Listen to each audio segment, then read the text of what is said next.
Minutes past 9. The Radio Wammo Breakfast. Game junkie, Gerard Campbell.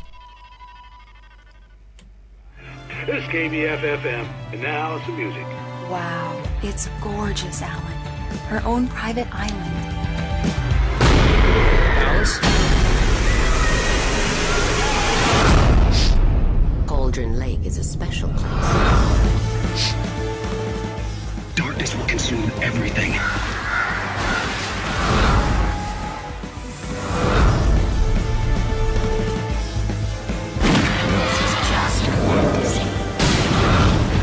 What you're hearing there is the next blockbuster to hit the Xbox 360 game console. Gerard Campbell at stuff.co.nz is here to tell us all about Alan Wake. Gerard, good morning to you.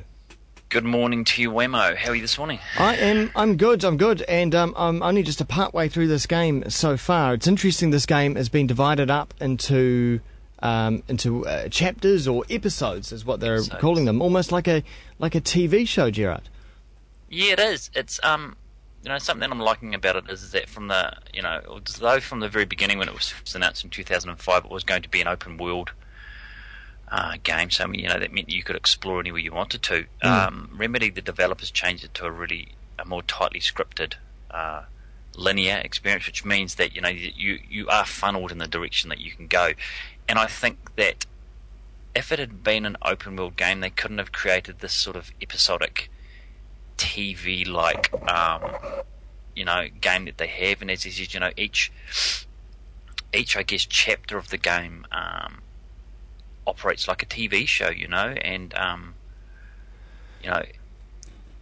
the 6 episodes in the whole game, and the first episode it ends with a cliffhanger, and then episode 2 starts with previously on Alan Wake. So they're really trying to get that the similar conventions that they use in TV.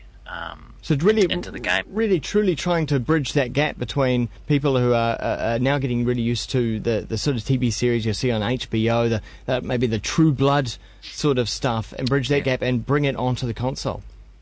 Yeah, I think they are, and also too, there's Alan Wake himself does the narrative as well, and it's not the only game that has done, had the central character do the sort of narrative, but.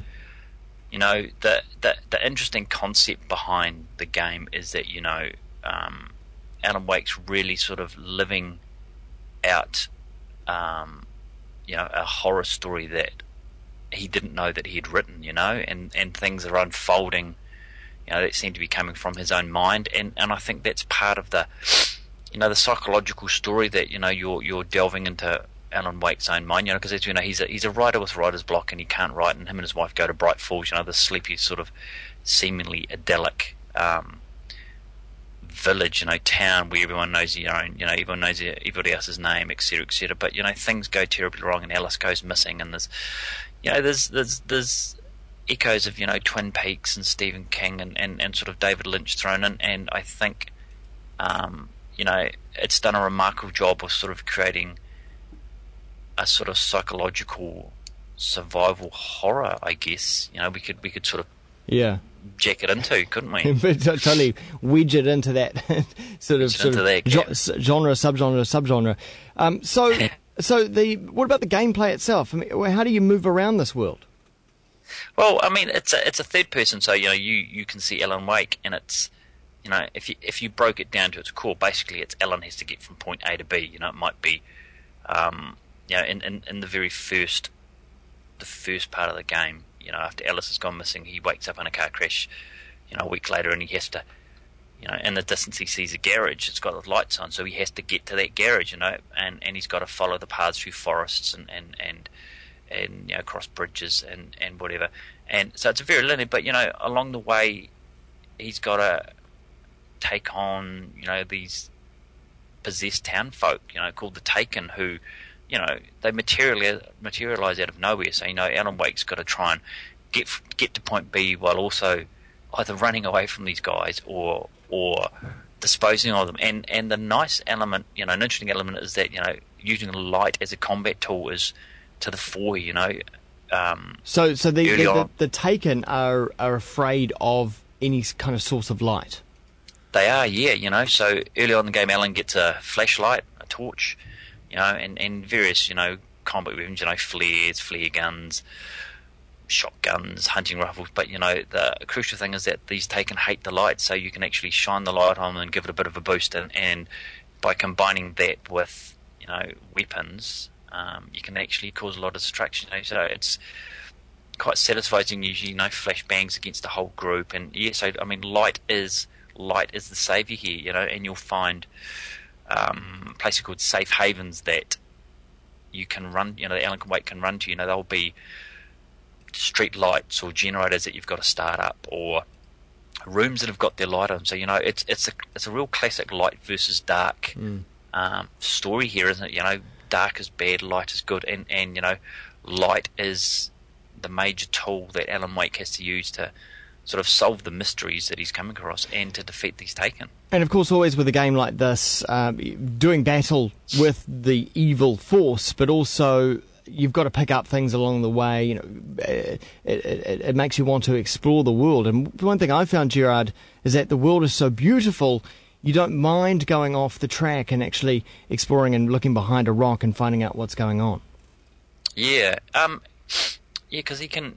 Part of the story is that this manuscript that he's supposedly written that he can't remember writing. He comes across manuscript pages littered around the game world, so you can pick those up, you can collect those up, and if you read through those, it sort of gives a backstory to what's unfolding and what's happening. And one thing I'm not sure why he has to pick up is that there's coffee thermoses dotted around the world too that he has to pick up, and I'm not sure what the tie-in is with the coffee thermoses, but that's probably one thing I'm thinking. I'm not sure whether that was. He's a writer. You're a writer, don't you? You need a lot of coffee, don't you?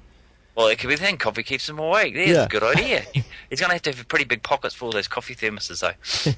But I think it starts off sort of quite tightly restrictive in the first couple of episodes, but after that it sort of opens up a bit, so you have more scope for exploration. You do get more buildings you can explore, more tracks you can explore, more sort of plots. But the majority of the game is played in the dark. There are certain.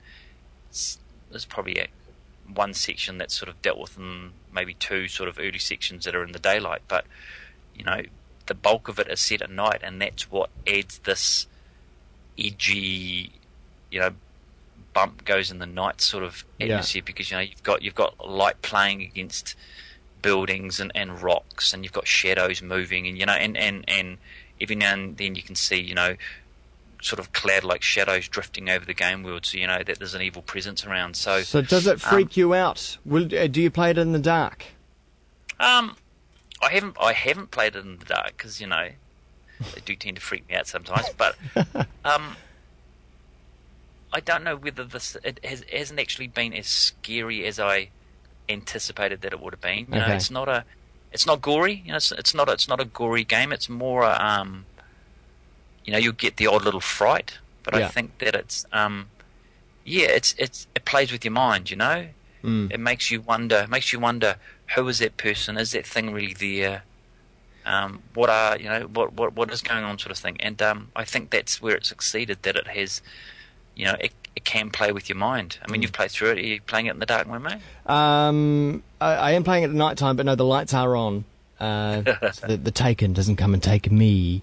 One thing I am impressed with is very stylish, and the music. I'm loving the music in as well. You'll find radios throughout the game that you can turn on, and you'll hear some dialogue going on with the DJ in Bright Falls, and then he'll play a song. And the other cool thing is that you can then go back into the menu and go back and listen to those songs as well, which is kind of cool. Yeah, the music too is a really another strong element with it. The music combined with the. I'm really impressed with the fact that most of the games in the dark that you can still get a really visually luscious world, but you're right, the music plays a really strong part in creating some great atmosphere. And also too, you can hear spooky voices, in the distance and moaning and those sorts of things. So it's just nice tension being created throughout the whole thing. So it's working really well for me. Okay, on the Xbox 360 and also on the PC, yes. Is that right? No, Xbox 360 only. It was intended to be a PC title as well, but some stage through development they decided that they didn't feel that they could produce the game that they wanted to if they had to work on both platforms. So they decided just to concentrate on the 360. So no, 360 only at this stage, but never say never. It could well come out on PC, because Remedy have been their last games have only been PC. Have been PC as well, so you never know what might happen. Okay, all right. You can find out more. In fact, Gerard has written a wee blog piece on Alan Wake as well. That's up at stuff.co.nz in the technology section, under Game Junkie, and also on Twitter as well, twitter.com/GameJunkieNZ. See you next time, Gerard. Thank you, Emma.